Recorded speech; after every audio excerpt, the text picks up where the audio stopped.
PoJK में लश्कर तैयबा का जो डिप्टी कमांडर है रिजवान, उसके घर में अचानक आग लग गई, कुछ लोग मर भी गए हैं और इसका पहलगाम आतंकवादी हमले में भी हाथ था। और अभी 2 दिन पहले डेविड हेडली के रिश्तेदार के घर पर आग लग गई थी इस्लामाबाद में। ये अननोन लोगों का ही काम है सर, आजकल गोलियां नहीं चला रहे, शायद आग ही लगा रहे हैं।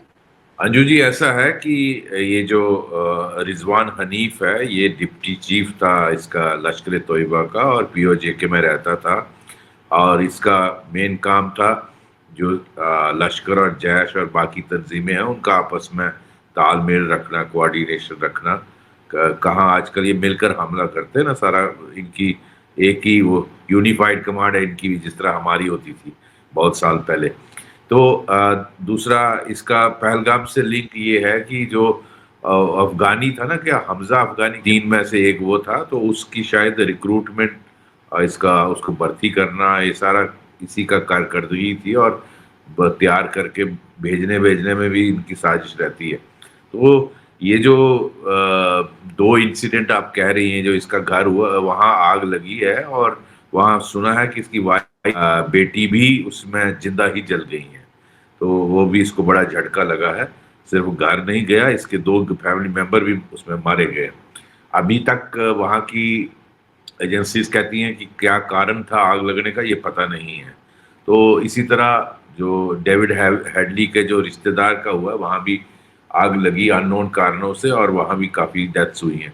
तो लगता है कि जो अननोन गनमैन है पाकिस्तान में, वो आजकल गोलियां खर्च नहीं करना चाहते हैं। शायद आजकल गोलियों की जगह ये आगजनी वाला काम कर रहे हैं।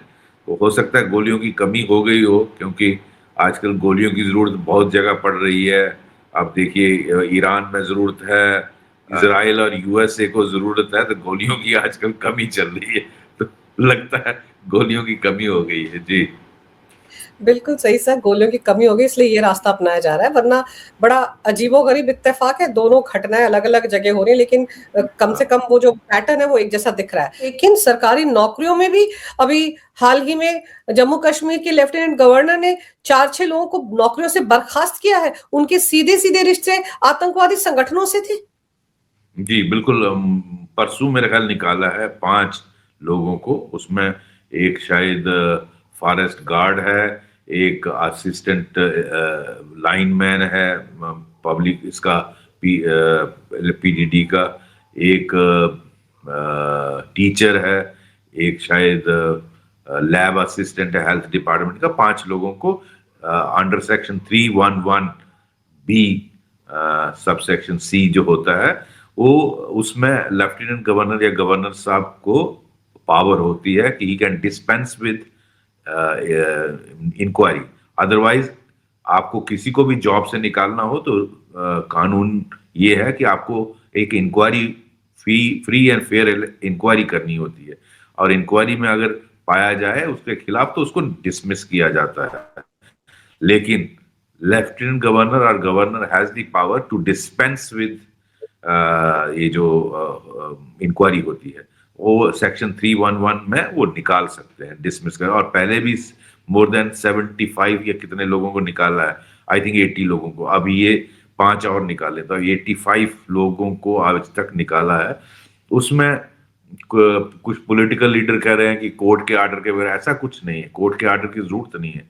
LG is empower to remove them, और इनके लिंक हैं ये बिना बेसिस के। क्योंकि प्रॉब्लम ये होती है, ये कोर्ट्स में केसेस आपको प्रूव करने पड़ते हैं, उसमें बहुत सारी चीजें होती हैं जिनको एस्टैब्लिश नहीं करते। फॉर एग्जांपल, मेरा पाकिस्तान में क्या ताल्लुक है, आपके पास रिपोर्ट है कि मैं पाकिस्तान से लिंक्ड हूं, लेकिन उसको एस्टैब्लिश करना बड़ा मुश्किल हो जाता है अदालत में।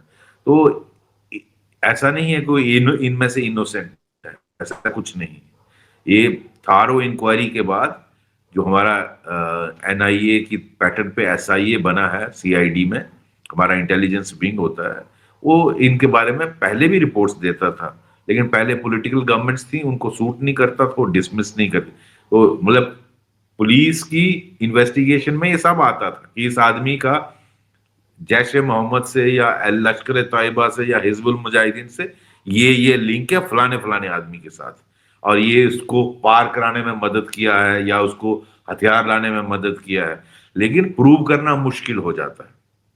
फॉर एग्जाम्पल किसी ने, मैं एग्जाम्पल देता हूं, किसी ने ग्रेनेड कैरी किया अनंतनाग से श्रीनगर तक। अब वो ग्रेनेड फट गया, मेरे पास ग्रेनेड है नहीं, उसने फेंका, उसमें लोग मारे गए या जख्मी हो गए। अब वो ग्रेनेड जो है मैं कैसे प्रूव करूं कि ये बंदा वहां से लाया था? किसी का स्टेटमेंट होता है, वो आदमी मुकर जाता है, वो अब कहता मैं नहीं बोलूंगा पब्लिकली कोर्ट में क्योंकि मुझे मार देंगे। तो ये चीजें, कुछ चीजें एस्टेब्लिश करना मुश्किल होती हैं। तो इस तरह के लोगों को बेसिकली डिसमिस करना होता है। और आप सरकार के अंदर इनकम, हमारे टैक्स से आपको तनख्वाह मिल रही है, आप और हम और सभी, गवर्नमेंट का फंड तो टैक्स से आता है, कश्मीर के आम आदमी का टैक्स है वो। उस टैक्स से आपको सैलरी क्यों मिले जब आप टेररिस्टों की मदद कर रहे हो? आप उनका काम कर रहे हो पाकिस्तान का, तो जाओ ना पाकिस्तान में, लो इनकम, वहां जाके नौकरी लो ना। तो ऐसे लोगों को निकालना ही सोल्यूशन है। लेकिन पहले जब पुलिस तो निकाल नहीं सकती, हम सब इंक्वायरी डाटा सारा कुछ निकाल के इनको देते थे, लेकिन पॉलिटिकल गवर्नमेंट्स को सूट नहीं करता, वो निकालते नहीं थे। अब जब से 370 हटा है तो governor is LG is dismissing them, तो वो तो अच्छी बात है ऐसे लोगों को निकालना। तभी तो आज जो आप हालात कश्मीर में देख रहे हो, इसी का नतीजा है। इसमें 3-4 चीजें बहुत अहम है, आपके दर्शकों को पता होना चाहिए।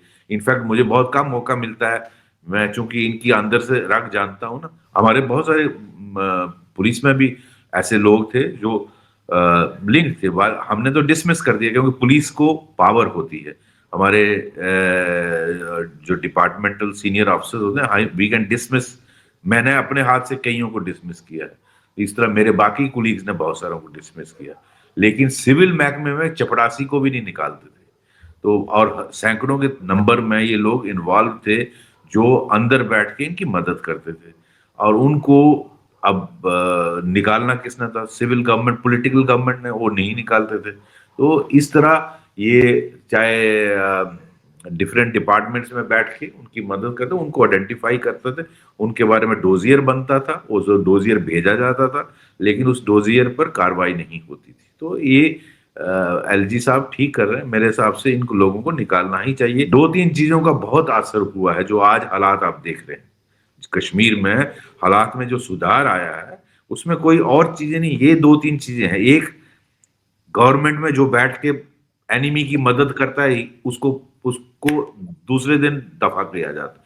तो ये क्लियर मैसेज आता है कि आप सरकार में बैठ के दुश्मन की मदद नहीं कर सकते, टेररिज्म की मदद नहीं कर सकते। इधर से लोगों के टैक्स का पैसा लेते हो, तनख्वाह लेते हो, और उधर से टेररिस्ट की और पाकिस्तान के एजेंटों की मदद करते हो।